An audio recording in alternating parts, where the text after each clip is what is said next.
Hello everyone, welcome back on my YouTube channel. Environmental science में आज की slide में हम जो टॉपिक डिस्कस करने जा रहे हैं वो है एनवायरनमेंट प्रोटेक्शन एक्ट 1986। ठीक है, तो आज से हम डिस्कशन करेंगे कुछ एक्ट जो कि रिलेटेड है एनवायरनमेंट से। ठीक है, आज की स्लाइड से हम स्टार्ट करेंगे एनवायरनमेंट प्रोटेक्शन एक्ट। उसके बाद नेक्स्ट जो हमारा एक्ट होगा वो है wild life protection act. So let's cover introduction. Overview. Environment Protection Act was enacted in 1986 with the objective of providing the protection and improvement of the environment. तो इस act को बनाने के पीछे जो मेन ऑब्जेक्टिव था वो था कि भी कैसे आप अपने एनवायरनमेंट को प्रोटेक्ट कर सकते हो और इम्प्रूव कर सकते हो। ठीक है, क्योंकि आज के टाइम में क्या है, अगर हम बात करें 1986 की, that time it is realise by the government number of issues which are caused a very negative impact on the environment. ठीक है, so there is a need to improve and develop and take initiates कि भी कैसे हम अपने environment को protect कर सकते हैं और उसको improve कर सकते हैं। तो बहुत सारे provisions बनाए गए and that provision must be imposed on the organizations, चाहे कोई फैक्ट्री हो या फिर कोई अदर इंडस्ट्री। ठीक है,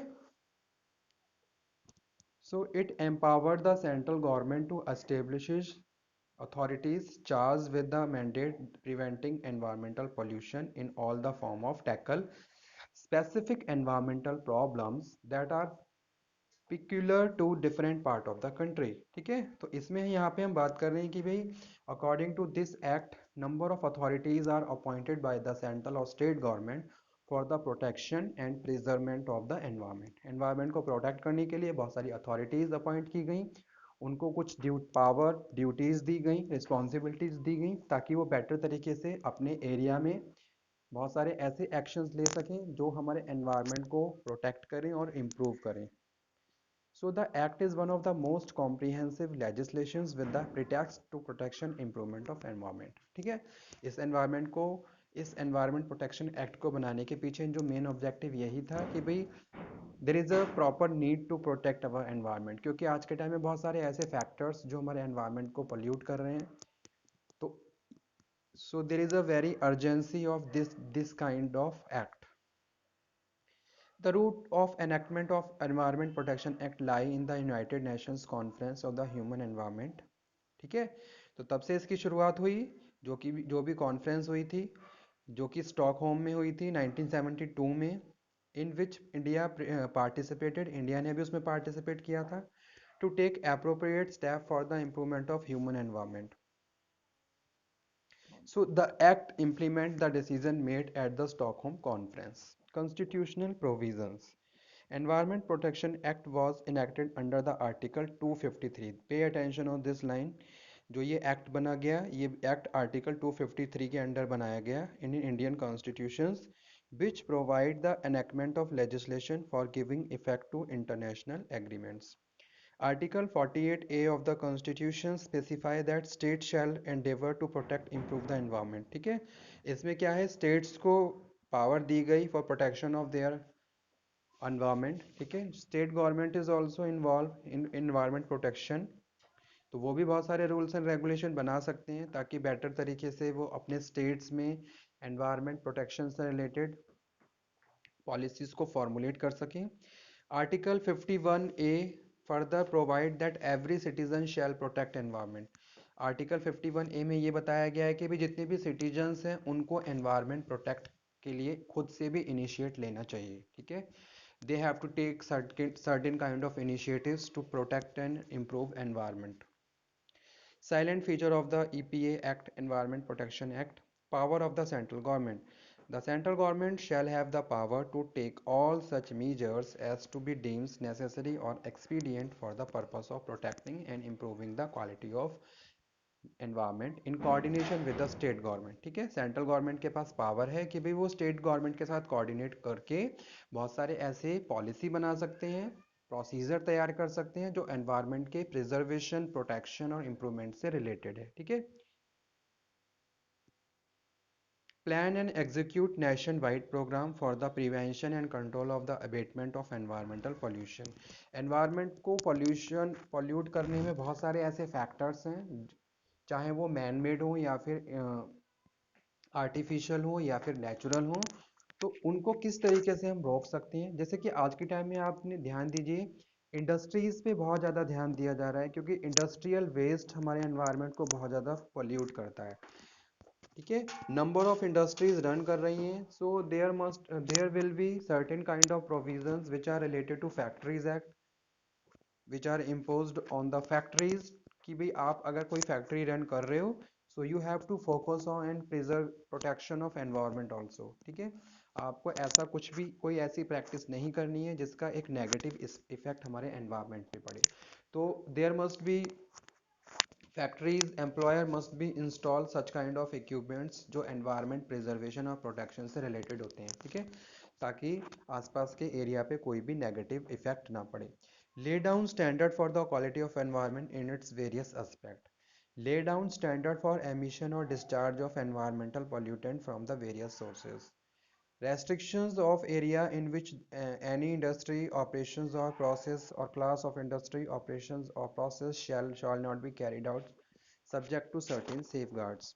The central government may appoint officers. Central government ने इसके लिए officers को appoint किया, जैसे कि मैं बात करूं IFS इंडियन फॉरेस्ट सर्विस। ठीक है, तो इस तरीके से एडमिनिस्ट्रेटिव सर्विसेज हैं जो कंस्टिट्यूट की गई, और बहुत सारी अथॉरिटीज़ जिनको जो अपॉइंट किए जाते हैं for the protection and development. ठीक है, and they have corresponding power and functions also. Central government as per the act has power and to direct closure prohibition regulation industry operation process, जैसा कि मैंने आपको बताया था, stoppage or regulation of supply electricity water and other services. Restriction on pollutant discharge. No individual or organization shall discharge, emit, permit, discharge, emit individual environmental pollutant in excess of the prescribed standard. ठीक है, आप कोई भी pollutant जो भी environment threat से related है उसको आप environment में mix up नहीं कर सकते। तो उसके लिए क्या है, बहुत सारे restrictions लगे हुए हैं। डिस्चार्जेस आप ऐसे नहीं कर सकते, जैसे फैक्ट्री का कोई इंडस्ट्रियल वेस्ट है, जब तक आप उसको ट्रीट नहीं करोगे तब तक आप उसको ड्रेन नहीं करोगे। Compliance with the procedural safeguards, no individual shall handle और shall be cause to handle any hazardous substance. ठीक है, कोई भी हैजार्डस प्रोसेस हो रहा है तो उसके लिए जो प्रिस्क्राइब स्टैंडर्ड हैं वो फॉलो करने के बाद ही आप हैजार्डस प्रोसेस को प्रोसीड करोगे। प्रॉपर सेफगार्ड होने चाहिए, प्रॉपर एक्शंस होने चाहिए। पावर ऑफ एंट्री इंस्पेक्शंस, उसके लिए कभी भी आपकी फैक्ट्री को विजिट किया जा सकता है और जो भी प्रोविजंस अप्लाई किए गए हैं उनको इन्वेस्टिगेट किया जा सकता है। ठीक है, any person empowered by the central government shall have right to enter. इसके लिए जो, जैसे कि फैक्ट्री की अगर हम बात कर रहे हैं तो फैक्ट्री चीफ इंस्पेक्टर कभी भी जाके फैक्ट्री को विजिट कर सकता है विदाउट एनी परमिशन। ठीक है, बिना किसी परमिशंस के, यानी कि किसी फैक्ट्री एम्प्लॉय की परमिशंस के वो कभी भी जाके फैक्ट्री को विजिट कर सकता है और इन सब रेगुलेशंस को चेक कर सकता है जो कि कंप्लायंस से रिलेटेड है, ऑडिट से। For the inspection of compliance of any order, notification and the direction given to under the act, for the purpose of examining equipment, industrial plant, record register, document, ये सारे proper होने चाहिए। उसके लिए आपको proper equipment install करने हैं, उनकी मेंटेनेंस का भी ध्यान करना है, डॉक्यूमेंट्स प्रॉपर प्रिपेयर होने चाहिए, फाइलिंग प्रॉपर होनी चाहिए, रिन्यूअल्स होने चाहिए। Establishment of environmental laboratories. The central government as per the act establish environmental laboratories. बहुत सारी लैब भी बनाई गई हैं सेंट्रल गवर्नमेंट के द्वारा, उनको स्टार्ट किया गया। Recognize any laboratory or institute environmental laboratories to carry out the functions entrusted to such laboratory. Central government is also entitled to make rules specifying the function of environmental laboratories. Appointment of government analyst. A government analyst is appointed by the central government. Central government इनको appoint करती है for the analysing sample. तो ये क्या करते हैं, ये sample ले लेते हैं उस एरिया का जहाँ आप पॉल्यूशन बहुत ज़्यादा है, चाहे वो एयर पॉल्यूशन हो, वाटर पॉल्यूशन हो, सॉइल पॉल्यूशन हो, substance send to the recognise environmental lab, और फिर उसको लैब में टेस्ट किया जाता है और उसके बाद कॉजेज फाइंड आउट किए जाते हैं।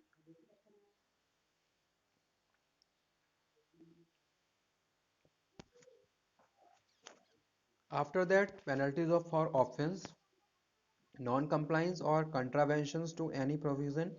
अगर आपके ऑडिट पास नहीं हो पा रहे हैं, नंबर ऑफ एनसीज आ रही हैं, तो आपके ऊपर पेनल्टी पड़ेगी, चार्जेस लगेंगे आपके ऊपर, ठीक है। If you are violate any act related to the environment protection और इंडस्ट्रियल फैक्ट्रीज एक्ट, तो उसके बाद नंबर ऑफ एनसीज होने के बाद आपके ऊपर पेनल्टी पड़ती है, आपके ऊपर आपको फाइन भी देना पड़ता है। अगर मेजर एनसी आ जाती है तो आपको बहुत बहुत सारे कंडीशंस हैं जो फॉलो करनी होती हैं। मे बी इम्प्रिजनमेंट भी हो सकता है, फाइन भी हो सकता है, और दोनों भी हो सकते हैं।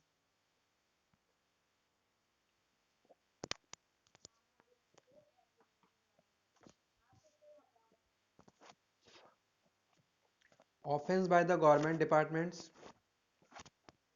If an offence under the Act has been committed by the Department of Government, any Department of Government, head of department shall be deemed to be guilty of the offence unless proven otherwise। ठीक है। जैसे यहाँ पे मैं example coat करता हूँ, pollution control board हर उस area में होता है जहाँ इंडस्ट्रीज रन कर रही होती हैं। पॉल्यूशन कंट्रोल बोर्ड का काम होता है, जैसे कि फैक्ट्री में स्लज है, ठीक है, तो उसके सैंपल लेना, कोई ऐसा पॉल्यूटेंट है जिससे मेजर चांसेस होते हैं एनवायरनमेंट पॉल्यूट होने की, तो उसका सैंपल लेके उसको टेस्ट करवाना और फिर उसकी रिपोर्ट भेजना, ठीक है। अगर इस तरीके की प्रैक्टिस नहीं हो रही है और उसका एक हार्मफुल इफेक्ट वहाँ के क्लाइमेट पे, एनवायरनमेंट पे, एटमॉस्फेयर पे पड़ रहा है, और वो गिल्टी फाइंड आउट हो गई, तो जो हेड ऑफ डिपार्टमेंट होता है shall be deemed to be guilty of the offence unless proven otherwise, ठीक है। So if proven guilty shall also be liable to the proceeded against the punished accordingly। Okay student, thank you for today's slide।